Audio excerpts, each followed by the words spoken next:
Memasuki bulan Mei, bagaimanapun tim pelatih harus segera mulai menyusun daftar nama-nama yang akan masuk Garuda Calling. Tentu saja, misi besar benar-benar ada di depan mata, terutama ketika laga melawan China. Yap, peringkat 3 atau 4 kini benar-benar jadi target realistis yang coba untuk digapai pasukan Garuda. Namun seandainya lolos Crown 4, bukan berarti semua bakalan berjalan mudah. Hal itu karena Indonesia besar kemungkinan akan bertarung habis-habisan melawan deretan tim dari Timur Tengah. Nah, di tengah situasi yang mulai memanas, muncul sebuah isu kalau AFC tiba-tiba mengubah aturan format tuan rumah di round 4 nanti. Jelas hal tersebut seketika langsung menyita atensi dan seperti biasa, bagi yang sumbunya pendek langsung main hujat-menghujat. Namun di satu sisi, AFC sendiri menjelaskan kalau semua aturan terkait tuan rumah di round 4 udah dijelaskan sedari awal. Akan tetapi, mengingat 2 match terakhir adalah penentuan, maka besar kemungkinan pihak FIFA akan mengirim delegasinya untuk mengawasi setiap match yang ada. Karena dengan sikon yang seperti ini, so pasti rawan yang namanya skandal. Apalagi semua juga tahu gimana kesan negatif yang selama ini tersemat untuk tim-tim dari Timur Tengah. Di satu sisi, beragam dukungan terus mengalir terutama dari media-media besar internasional yang berharap secara optimis timnas Indonesia punya peluang yang cukup besar untuk bisa lolos ke Piala Dunia 2026 mendatang. Fields of green are sacred ground. Red and white, no backing down. Fists clenched tight, hearts on fire. Chasing dreams, never. Sampai detik ini masih banyak pihak yang merasa penasaran kira-kira siapa pemain yang akan dipanggil Patrick Kluivert untuk mengikuti TC 26 Mei mendatang? Ya, banyak yang memprediksi kalau 80% nama yang dipanggil adalah mereka yang selama ini ibaratnya udah jadi langganan masuk tim nasional. Hanya saja, publik masih menanti, siapa tahu nih ada nama-nama kejutan yang masuk seperti Cyrus Margono yang tampil bagus di Liga Kosovo. Atau misalnya Elkan Bagot yang memang sudah dinanti fans timnas buat comeback. Yap, terkait soal pemanggilan, udah pasti tim pelatih punya gambaran tersendiri sesuai dengan kebutuhan tim. Dan bila berkaca dari hal itu, mungkin skuad yang selama ini ada bakalan dipertahankan. Cuma untuk starting 11-nya, itu yang akan berubah, terutama di laga versus China. Mengingat Martin Pas serta Marcelino harus absen karena akumulasi kartu. Nah, berbicara soal peluang Indonesia, sejatinya untuk mengunci posisi 3 atau 4 kini relatif terbuka. Jika kita bisa menang di GBK atas China, so pasti peluang itu jadi lebih besar. Dan siapa tahu nih, kita bisa bikin kejutan pas lawan Jepang, maka itu lebih jos gandos, alhamdulillah, kan gitu. Tapi perlu diingat, jika Indonesia lolos Crown 4, bukan berarti semerta-merta kita bakal mudah, karena sebagian besar lawan yang akan dihadapi adalah tim-tim dari Timur Tengah. Di atas kertas, mereka emang bukan tim yang hebat-hebat banget dari sisi teknis. Namun, yang ngeri dari tim-tim Jazirah Arab, ya so pasti soal hal-hal di luar teknis, mulai dari wasit, kelakuan pemain yang provokatif, serta banyak drama, dan lain-lain. Itulah kenapa kita harus punya skuad yang benar-benar mumpuni, agar kita tetap bisa menang meskipun nantinya ada hal-hal yang janggal. Dan Mimin pribadi percaya jika hal itu bakal ada.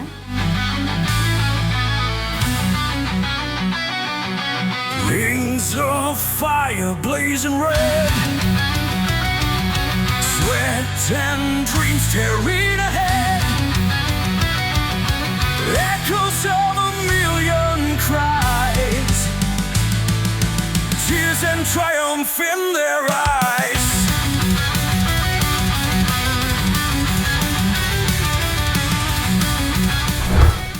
Yap, di tengah persiapan yang ada, tiba-tiba saja muncul berita soal tuan rumah di round 4 nanti, di mana banyak yang mengatakan jika AFC tiba-tiba merubah format kualifikasi Piala Dunia round 4 yang semula dimainkan di tempat netral, kini pertandingan akan digelar di negara tim peringkat 3-4 terbaik di round 3. Nah, jika dilihat dari sisi perhitungan poin yang ada sekarang, maka Irak dan Uni Emirat Arab untuk sementara memimpin persaingan untuk menjadi tuan rumah di round 4 disusul Oman, Arab Saudi, dan Qatar. Sedangkan Indonesia yang baru mengoleksi 9 poin ada di posisi terakhir. Tentu saja meskipun masih simpang siur, tapi udah cukup mampu membuat pihak yang bersumbu pendek tersulut emosinya dan langsung menyerang situs atau akun yang berbau AFC. Hal yang kemudian langsung mendapatkan tanggapan dari pihak AFC itu sendiri, yang mana AFC menjelaskan kalau segala narasi yang udah terlanjur menyebar sejatinya memang nggak bener.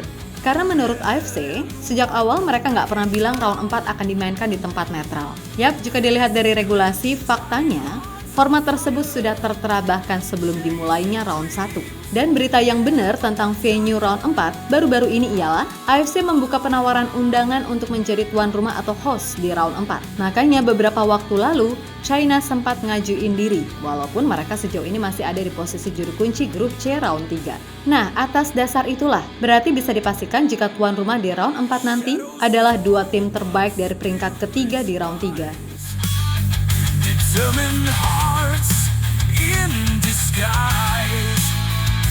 Battle scars will heal with time. Victory echoes endless time. Come on, Garuda, break the chains. Sementara itu, melihat 3 match terakhir di round 3 yang begitu berpotensi terjadi aneh-aneh alias skandal, maka FIFA pun diketahui akan mengirim delegasi untuk mengawasi jalannya pertandingan di masing-masing match. Yang mana hal itu dilakukan untuk mencegah potensi adanya match fixing. Dan Indonesia dalam hal ini, selain berusaha dapat hasil bagus di laga versus China serta Jepang, juga berharap tim-tim lain nggak main mata dan tetap bermain seprofesional mungkin. Sehingga dengan begitu, kalau semuanya jujur, apapun hasilnya pasti akan diterima dengan lapang dada, kan gitu. Tapi kalau ada sedikit aja hal yang nggak benar apalagi sangat kontroversial, bisa dipastikan netizen Indonesia bakal gimana. Meskipun begitu, di luar hal-hal tadi, kembali lagi Indonesia harus fokus pada tim sendiri. Gak usah ke-distract sama hal-hal non-teknis yang bikin konsentrasi ambyar makyar, balik kanan bubar jalan. Di satu sisi Indonesia kini benar-benar banyak mendapatkan dukungan dari berbagai pihak, terutama media-media besar internasional, seperti ESPN misalnya, di mana media tersebut sangat yakin kalau peluang Indonesia untuk ke Piala Dunia sangat-sangatlah mungkin terjadi. Asia sedang berkembang, dan ada tanda-tanda yang meningkat bahwa raksasa yang tertidur yaitu timnas Indonesia mulai bergejolak, tulis ESPN.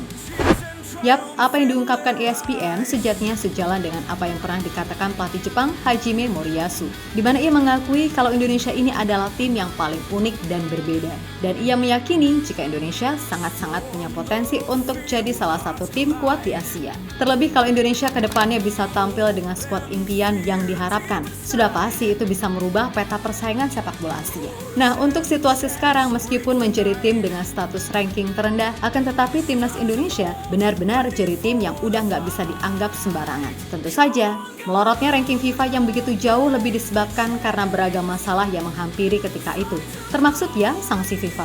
Akan tetapi, pelan-pelan sekarang Indonesia mulai menuju ke arah yang lebih baik. Fight for pride where legends are grown.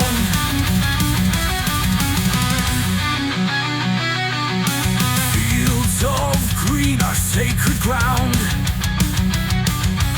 Red and white, no backing down. Fists clenched tight, hearts on fire. Yap, terlepas dari apapun, yang jelas laga melawan China 5 Juni mendatang harus bisa dimenangkan. Dan sejatinya peluang itu sangat terbuka karena Indonesia bermain di rumah sendiri, di mana tim Garuda baru sekali kalah di kandang yaitu atas Jepang selama berlaga di round 3. Melawan Arab dan Bahrain kita menang, lalu saat menjamu Australia kita sukses menahan imbang. Yang mana artinya secara data di atas kertas, kita sangat bisa untuk meraih 3 poin. Nah, jika mampu menang atas China, peluang untuk bisa lolos itu jauh lebih besar. Walaupun setelahnya kita harus main melawan Jepang di kandang mereka. Gak gampang emang, tapi dengan doa, semangat, dan juga kerja keras, serta persatuan yang utuh, pasti dikasih hasil terbaik kok. Ya pokoknya menang dululah lawan China, baru setelah itu gaspol lawan Jepang. Belum tentu menang juga sih, at least kita bisa curi 1 angka dari mereka yang udah dipastikan lolos, itu udah bagus pol. Untuk itu buat semua elemen timnas, tetap semangat dan sukses selalu. Oke, kita Garuda. Fight for pride where legends are grown.